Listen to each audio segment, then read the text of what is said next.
Assalamualaikum warahmatullahi wabarakatuh. Innal hamdalillah nahmaduhu wa nasta'inuh. Man yahdihillahu fala mudhillalah wa man yudlil fala hadiyalah. Wa asyhadu an la ilaha illallah wahdahu la syarikalah wa anna Muhammadan abduhu wa rasuluh. Allahumma salli wa sallim ala sayyidina Muhammad wa ala alihi wa ashabihi wa man tabi'ahum bi ihsanin ila yaumiddin, amma ba'd. Kembali bersama kami Bahasa Adab TV. Hari ini insyaallah kita akan membahas tentang perkiraan awal Dzulhijjah 1443 Hijriah di tahun 2022 Masehi ini, yang berdasarkan perhitungan itu berpotensi terjadi perbedaan di Indonesia. Jadi kemungkinan awal Dzulhijjah bisa terjadi atau akan jatuh pada hari Kamis, dan juga bisa jadi akan jatuh pada tanggal 1 Juli 2022. Namun sebelum itu, mari kita lihat dalil terkait dengan penentuan awal bulan. Dalam hadis Imam Muslim, dalam kitab Sahih Muslim, di kitab yang ke-14, kitab ke-14, hadis nomor 1795,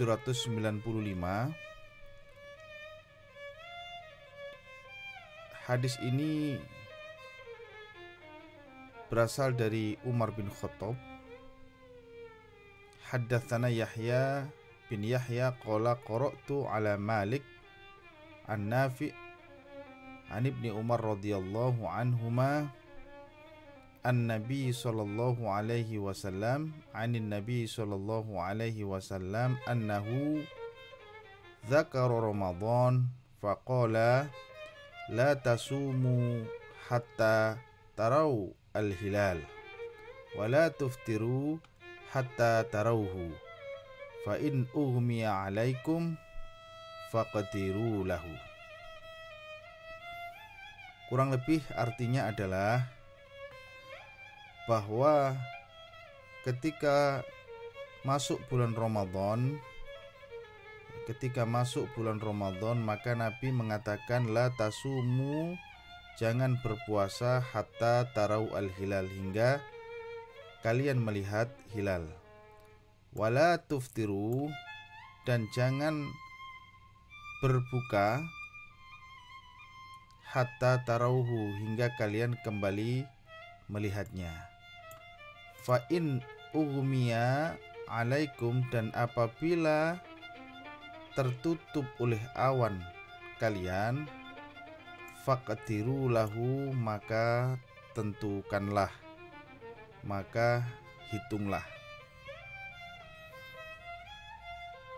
Baik, berikutnya hadis yang diriwayatkan oleh Abu Hurairah,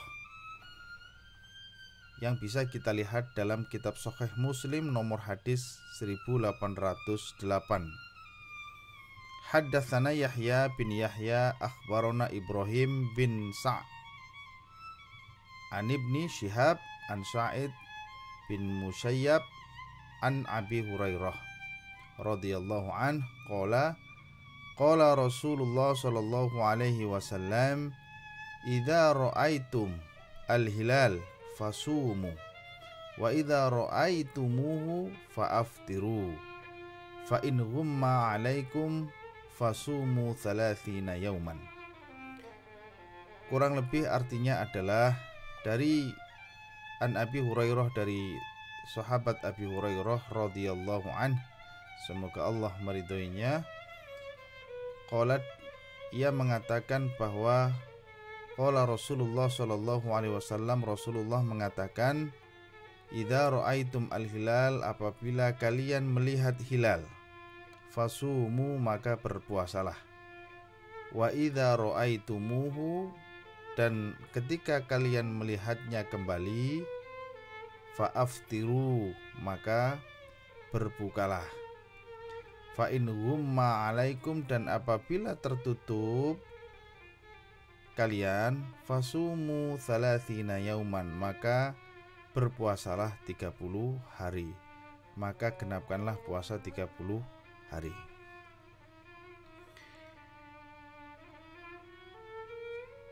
Beberapa kata yang mungkin perlu kita cermati.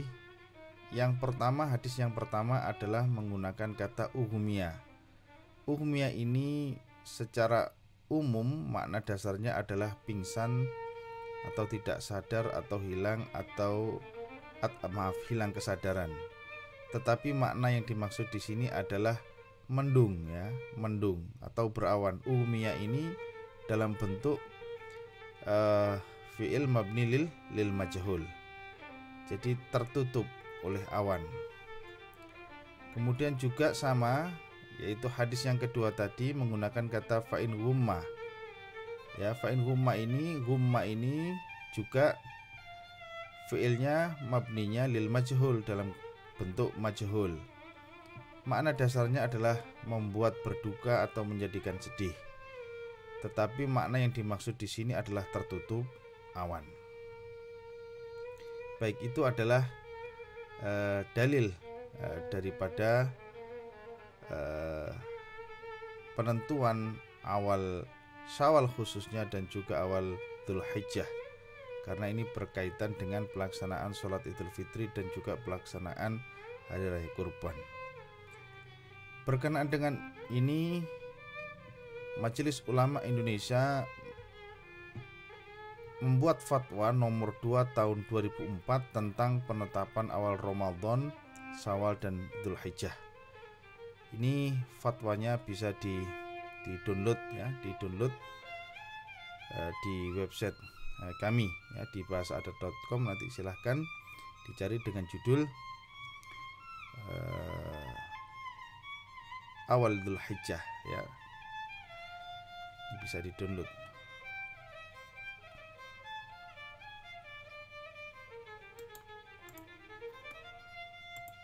Nah, ini fatwanya.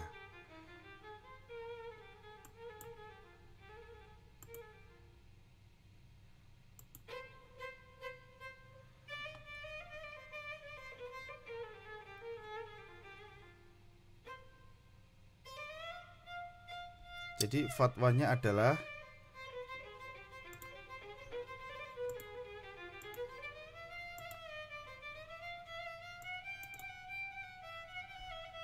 yang pertama, fatwa Majelis Ulama Indonesia berkenaan dengan penetapan awal Ramadan, Syawal dan Dzulhijjah, bahwa penetapan awal Ramadan, Syawal dan Dzulhijjah dilakukan berdasarkan metode ru'yah dan hisab oleh pemerintah Republik Indonesia. Dalam hal ini dilakukan oleh Menteri Agama dan berlaku secara nasional. Berikutnya,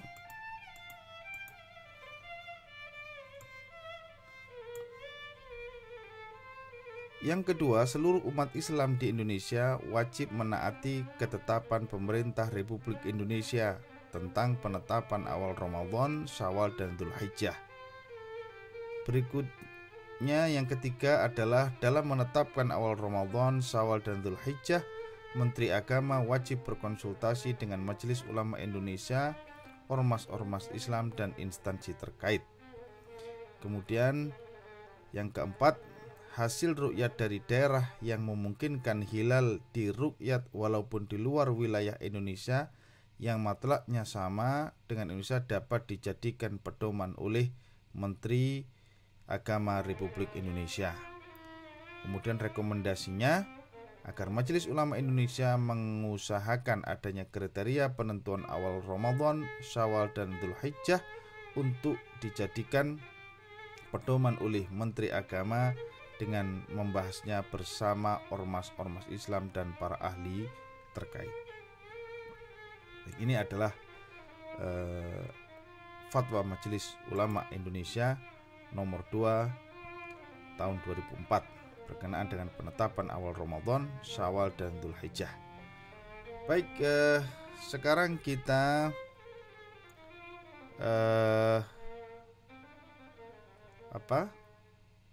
kita hitung secara hisab posisi hilal di Indonesia.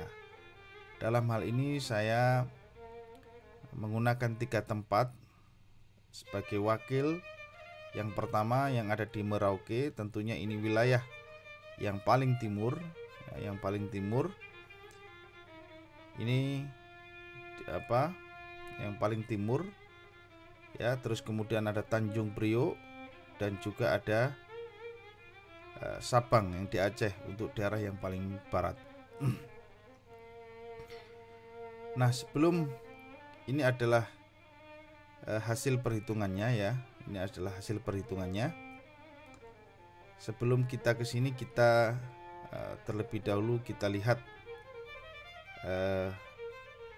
bagaimana kriteria Mabims terkait dengan penentuan hilal. Jadi menurut kriteria baru Mabims, syarat hilal dapat dilihat adalah harus memiliki tinggi hilal, yaitu jarak bulan ufuk minimal 3 derajat, dan elongasi sudut elongasi yakni jarak sudut bulan matahari minimal 6,4 derajat. Jadi ini adalah hasil kesepakatan Mabims terkait dengan kriteria imkanur ru'yah. Syarat-syarat bulan bisa dilihat dengan mata ataupun alat optik, yakni memiliki tinggi 3 derajat minimal dan sudut elongasinya adalah 6,4 derajat.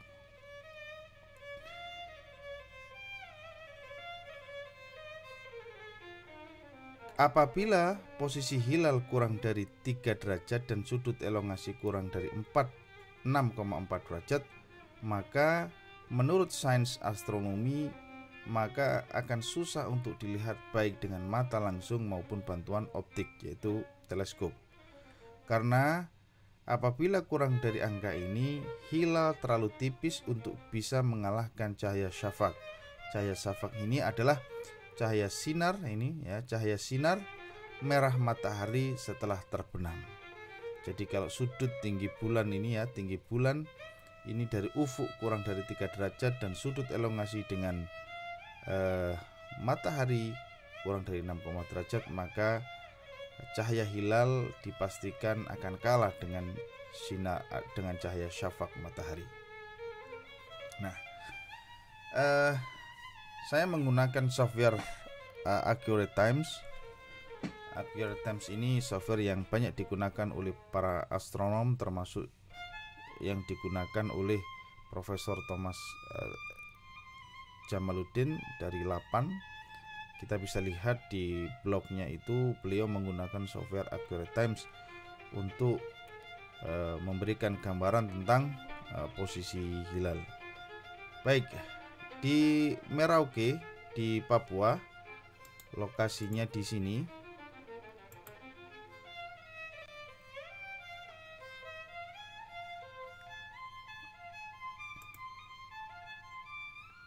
Nah, lokasinya di sini ya, lokasinya di sini di Merauke.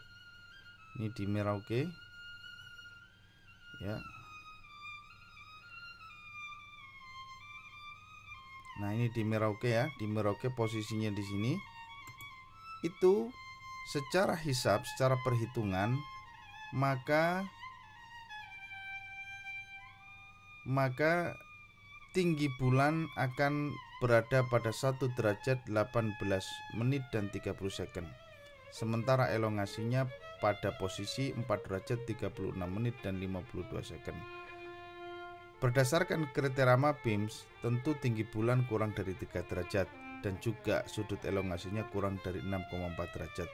maka bisa dipastikan menurut secara sains, secara perhitungan, termasuk juga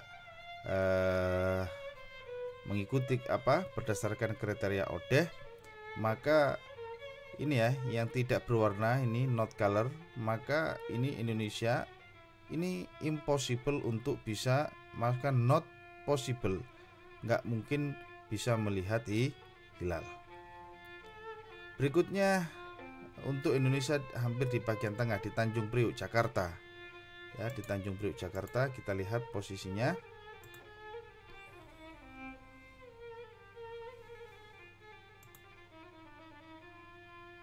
Nah, untuk posisi di Tanjung Priuk ini ya, untuk posisi di Tanjung Priuk daerah Jakarta. Ya, di daerah Jakarta. Di daerah Jakarta sini, maka secara perhitungan di Tanjung Priuk dengan longitude dan latitude tersebut, maka tinggi bulan berada pada ketinggian 2 derajat 31 menit dan 55 detik. Artinya juga masih di bawah kriteria MABIMS, tentu kriteria MABIMS. Sudut elongasi juga sama pada posisi 5 derajat 18 menit dan 47 detik. Artinya juga masih di bawah kriteria MABIMS 6,4. Sehingga masih sama bahwa Indonesia berada di daerah putih. Di daerah putih yang mana dia not possible untuk bisa melihat bulan. Berikutnya itu di daerah Sabang, daerah yang paling barat di Indonesia.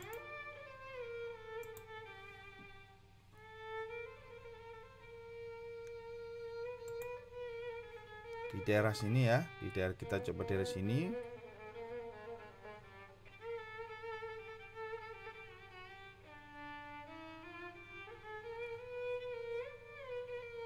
Nah, di daerah Aceh ya. Di daerah Aceh, maka setelah kita masukkan koordinat daerah Sabang ini ke software, kita dapati tinggi bulan berada di 3 derajat 50 menit, 57 menit dan 54 detik. Artinya dari tinggi bulan di Sabang secara perhitungan sudah masuk kriteria MABIMS. Namun sudut elongasinya yakni masih di bawah kriteria MABIMS, yakni di 5 derajat 45 menit dan 41 detik. Jadi masih di bawah 6,4. Jadi menurut MABIM kriterianya harus dua terpenuhi. Jadi kalau menurut kriteria MABIM karena salah satu tidak terpenuhi, yang terpenuhi di Sabang ini hanya tinggi bulan saja, maka menurut kriteria MABIM maka sangat tidak mungkin untuk bisa melihat hilal. Menurut kriteria Odeh juga sama, bahwa posisi di Sabang itu berada di daerah putih yang artinya not possible untuk dapat melihat hilal. Nah, kesimpulannya apa? Jadi bisa kita simpulkan bahwa posisi hilal di Indonesia di Merauke pada hari Rabu tanggal 29 Juni 2022 tinggi bulan 1,30 derajat dan sudut elongasinya di 4,61 derajat. Kemudian di Tanjung Priok di hari yang sama di tanggal 29 nanti itu tinggi bulan ketika maghrib itu tinggi bulan di 2 derajat dan sudut elongasinya 5 derajat. Sementara di Sabang nilainya cukup lumayan tinggi, hampir mendekati kriteria MABIMS, yakni tinggi bulan di 3,97 derajat, lebih tinggi dari kriteria MABIMS, sudah memenuhi kriteria MABIMS dan sudut elongasinya 5,76 derajat. Namun sayang masih di bawah kriteria MABIMS. Sehingga kesimpulannya, secara astronomi di Indonesia rata-rata tinggi bulan antara 1,30 sampai 3,97 derajat. sementara sudut elongasi berada di kisaran 4,61 sampai 5,76 derajat. Maka berdasarkan kriteria MAPIMS ini, posisi bulan masih belum memenuhi syarat untuk dapat dilihat langsung dengan mata maupun dengan bantuan optik. Ketinggian bulan memang sudah memenuhi tinggi minimal 3 derajat, namun sudut elongasinya masih di bawah kriteria MAPIM, sehingga posisi hilal masih terlalu dekat dengan matahari, sehingga cahaya syafaq atau cahaya sinar merah matahari saat terbenam masih terlalu kuat untuk bisa mengalahkan cahaya hilal, sehingga secara sains, secara astronomi, mestinya awal bulan Dzulhijjah jatuh pada tanggal 1 Juli 2022. Sementara secara syariat, bagi penganut kriteria wujudul hilal tentu tanggal 29 atau tanggal 30 Juni sudah masuk awal Dzulhijjah. Namun bagi penganut kriteria imkanur ru'yah sebagaimana yang digunakan oleh pemerintah, maka penetapan awal bulan masih harus menunggu hasil pengamatan hilal pada Rabu 29 Juni 2022. Jika kita melihat pengalaman penetapan awal bulan Syawal, awal Ramadan dan Dzulhijjah pada tahun-tahun sebelumnya, termasuk dengan memperhatikan kriteria-kriteria yang ada, seperti pada penetapan awal Syawal dan Ramadan tahun 2022 ini, maka bisa saja walaupun secara astronomi itu tidak mungkin bisa melihat hilal, tetapi kita bisa saksikan pada penetapan awal Ramadan dan Syawal kemarin, sebagian dari pengamat hilal di bawah sumpah menyatakan diri telah melihat hilal, sehingga walaupun secara astronomi tidak memungkinkan, tapi secara syariat dibenarkan. Baik, itu saja potensi kapan awal Dzulhijjah itu akan jatuh di Indonesia. Jadi bisa tanggal 30 Juni yakni hari Kamis, ataupun 1 Juli 2022 di hari Jumat. Mudah-mudahan ini bermanfaat buat kita, menambah pengetahuan kita, sehingga kita tidak mudah untuk saling menyalahkan pendapat, karena masing-masing pendapat memiliki dasar maupun dalil sendiri-sendiri. Akhir kata, Assalamualaikum warahmatullahi wabarakatuh.